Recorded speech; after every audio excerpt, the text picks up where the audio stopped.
Yo, hi man. Come on Hey in. Josh, what's up? How are you doing? Good, and you? Good to see you, man. Hey, you're graduating soon, right? Yeah, to be Okay. honest, I'm a little bit anxious about it. I don't know what to Ah. expect. Yeah, dude, the anxiety part, I completely feel you, man. That's how I felt too back in 2019 when I was getting out of school.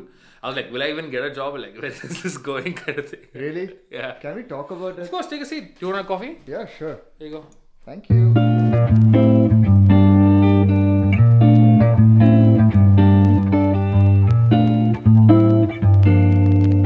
So Josh, it's been almost 1.5 years since I came to France, and right now I'm in a gap year, like doing an internship and stuff.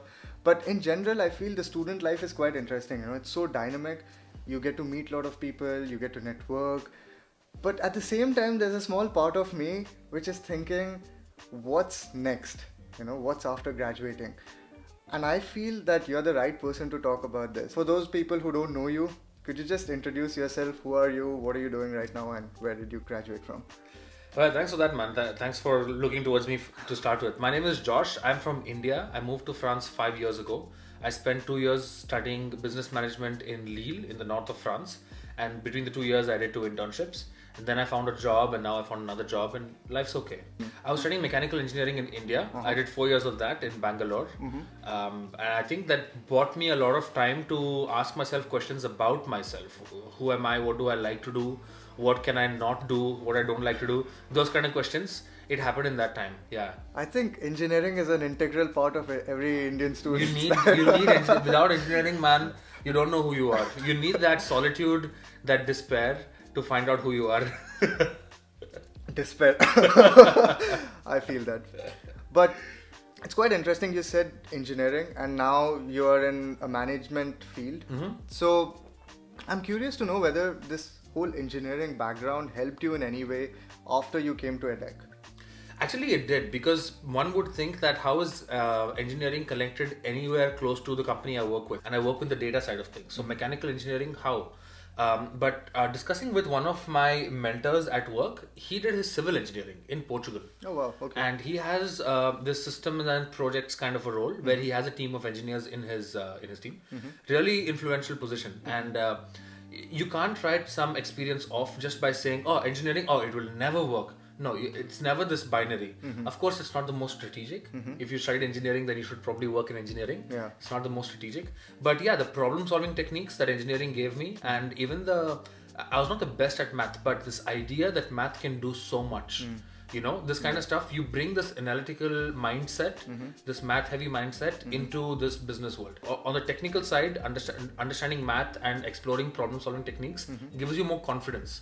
Science is really supreme. I did bachelor's in automotive engineering, and the current company where I'm interning at is also an automotive company. My internship is in the marketing field, but my engineering background definitely helped me. And later, when I had a conversation with my manager after joining the company, she said that it's true that your engineering background actually kind of convinced us a little bit, and we felt that since this guy has a technical background, plus he's interested in marketing, seems like he's a better fit. So in my case, I think yes, engineering definitely helped me to find a suitable internship. Let's talk about the whole job search thing, and I want to start with the internship part.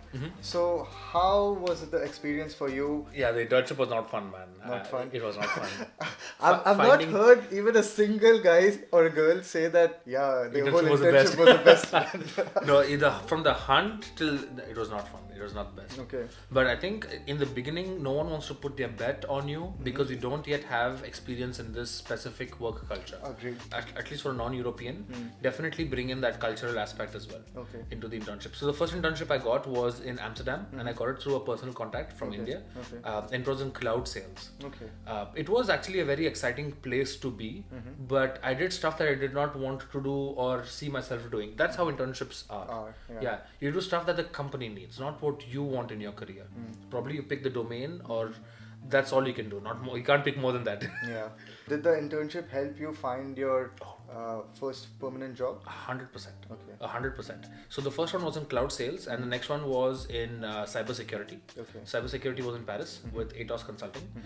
Again, as I said a short while ago, I was not working with teams doing cybersecurity, but helping them doing stuff that they left out. Okay. So planning events and stuff like that, which is not really cybersecurity. But I was in the space, hearing about the product, attending client meetings. That was already enriching, you know. And I can also put it on my CV. Did your school, EDHEC, help you in some way to find this internship? Did they support you during this internship and job hunt? The first internship, I'm afraid not. Okay. That was from a personal contact, and I really waited it out. I think 2 months in after my internship year started, I still didn't have an internship. So it was definitely a little difficult, that part. But I made best of it by going to work on a farm. So in that time, I really monetized on that to learn French, because I know it'll come back to help me later. Okay. But no, unfortunately, I think I did get a couple of job offers, but I did not want to work in a bank. Okay. So I rejected those. The second one, school helped, and even with the job, the school helped a big deal. They had job fairs every year in the month of January, and I attended all of them. Okay. I don't think that worked for me, unfortunately. But the second internship at ATOS, it came through the alumni network. Okay. So ATOS keeps coming to to our school often, like other partners as well. It's through that I used to work in an association as well called Oikos, and I had a friend who worked there. She worked in HR internship, and she was stepping out, and she put in a word for me. I did an interview, and I got it. By the way, if you want to see the farm video that Josh is talking about, this is the video that he's talking about. So put the link in the description below. Cool. Language. French. That's where it's at. Let's put it out. How important is language to get your job? Very. So I do know people who don't speak French and have a fancy job in France. Okay. That's not it. It's not like if you don't have this, you're screwed. That's not it. It's possible. It's definitely possible. But the opportunities are quite niche and limited. Yeah, but what you shouldn't ignore is the guy who got this job without language had another strong brand. He had a very strong marketing experience. I noticed that with language learning, this is something that my parents taught me. My parents are both polyglots. They speak several languages back in India. So it was like a challenge for me that I can pick up French, and that makes me look intelligent. It's not really your intellect, it's persistence that gives you language, not intellect, but it makes you look intelligent. Oh, this guy could do it in 2 years, and this is his level. Damn, he can learn fast, bring him in, you know. I do agree with you when you say that jobs do exist in France where you don't have to speak French. But for me personally, I feel those kind of jobs, you just go to the office, work, and come back. And you don't really connect with your colleagues. And if you're not able to connect with your colleagues, then there's no growth, you know. So, and I also read this quote: when you speak to someone in other language, you talk to their head. When you speak to them in their own language, you talk to their heart. Yeah. You know? So after the language part, the next thing that I want to talk about is salary expectations. So as students, we do our research on the internet, but somehow I don't know whether to trust them completely or not. So what would you say about that? There's minimum wage in France, so there's hope. Okay, that's a good way to start. Yeah, so there's a minimum wage for non-skilled labor, and there's a minimum wage for bac plus 5. Okay. That is, when you get out of your masters, you're bac plus 5. Okay. And that's not the same minimum wage as before. If you want to get the 4-year work permit, there's also a cap on that. So I use that in my favor and said the cap on that is 37,500 euros. I can't go below that. So the company started negotiating with 30. So I was not even doing 30, 32, 35. No. The minimum I'll accept is 37 and a half. But that doesn't mean that's what I want. Yeah. I want a little higher. Give me 40, you know. So that's the number. And these are conservative numbers. 40,000 euros is a conservative number. The average coming out of a school is higher, especially in the IT field. It's higher. Okay. Does the Indian company want to pay you? Do you want to take the risk when you have a debt on your head? All those things are personal choices. I didn't want to wait, and I didn't want to take the risk. I just grabbed it. So my first one was in that area, which is not the average. There is a little below average, but I just grabbed it. And I know I was underpaid for that time for 2 years. And that's when I started negotiating with my company. They did not agree. So I found another job which was much higher than that, and I moved. And based on our prior conversation, I even remember saying that you managed to get some statistics from your school regarding how much salary a student should be expecting. Yeah. So could you just throw some light on that? This is why you pay the school, definitely. It's the alumni network and people who just got out and what they're earning. And the school will be brutally honest with you about it. They told me for an Indian working at an Indian IT firm, you can't expect more. Okay. So if it's around 40-45, grab it. If it's an American company here or a French company here and you get your foot into the door, that would be a little higher. But for this company who has just begun, they were very honest. So that helped.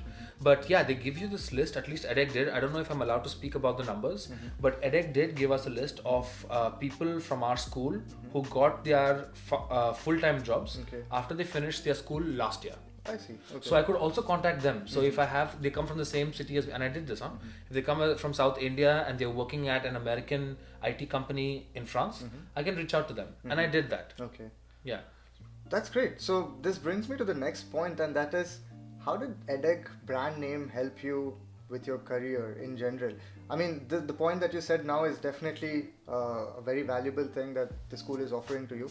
But were there something else which the school offered, and did the brand name help you in any way? I noticed stepping out of France, it was not very helpful. I did my internship in Amsterdam and no one knew about this school. Even in Germany, it's the case. I've been traveling a bit. Not many people know about this. But in France, the school is really popular. It pops up in the media all the time. And it's like, of course, it's not the same league, but it's like saying that this guy comes from Harvard. I see. It immediately brands you. So I remember at Atos, there was this manager that I was discussing with. She is not my manager. And she's like, I don't think we've met before. Hi. And I introduced myself and I was like, yeah, I'm a student from EDHEC. I'm doing an internship here.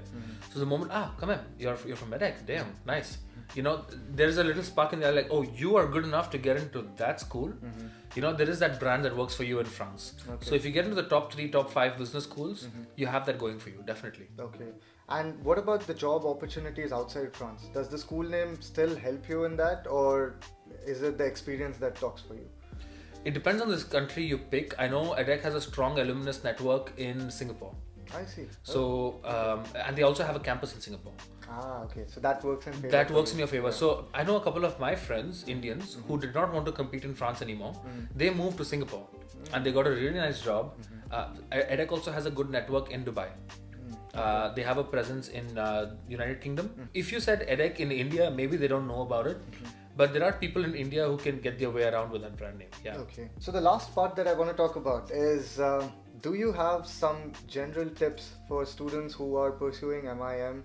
Like, what are the things that they should be doing right now while studying the course or on a gap year, so that after graduating, they shouldn't feel shit, I should have done that before. Yeah. I think during my vacation time before joining school, I was a lot on autopilot mode, where everything's okay, everything's acceptable. Oh, we want to watch TV tonight?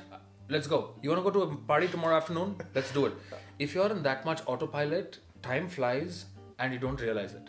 So I think you need to put the brakes on autopilot and really decide intentionally what you do with your time and get bored. It's very important to get bored, because that's when you start asking yourself these existential questions of who am I, what am I about, what do I want in life.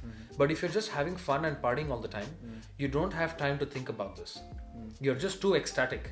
Yeah. You know, so taking time for yourself and being alone, being bored is very, very helpful. And I think I did a lot of that during my first few years stay in France. So that gives you really an idea of, oh, this is unacceptable. I will not do this job. But this, I can take this, even if it's not well paid, or even if it's not exactly what I want operationally, but since it's in the same universe, you know, you start realizing this is who I am. Working on one particular skill, like mastering one particular skill, that helps a lot as well. I felt that. For instance, photography is something that I'm very passionate about, and during the study period, I do take out time to go out and practice my photography. You know, it's not just about clicking some random pictures, but it's about learning each and every feature of your camera and using that to your benefit. So it doesn't have to be photography in particular, but anything that you love, you know, mastering that one particular skill, I think it definitely helps. You're right, and I can confirm that was the case for me and French. I doubled down on French so hard. So yeah, you're really spot on that. There was this little phrase I heard online, which is hell yes or no. And I don't want to talk too much about the language part here because Josh has a lot of videos about language learning on his channel. So yeah, I think I'm gonna leave the viewers to go to your channel and check that part out. Alright, so that was quite insightful and I think we put out a lot of value points. So thank you so much Thanks for having me, man. for doing this video with me, Josh. Always a pleasure. Yeah, that's all for this video, guys. If you enjoyed it, then hit that like button, subscribe to my channel, subscribe to Josh's channel, and we will catch up with you all in the next one. Till then, goodbye. Bye-bye.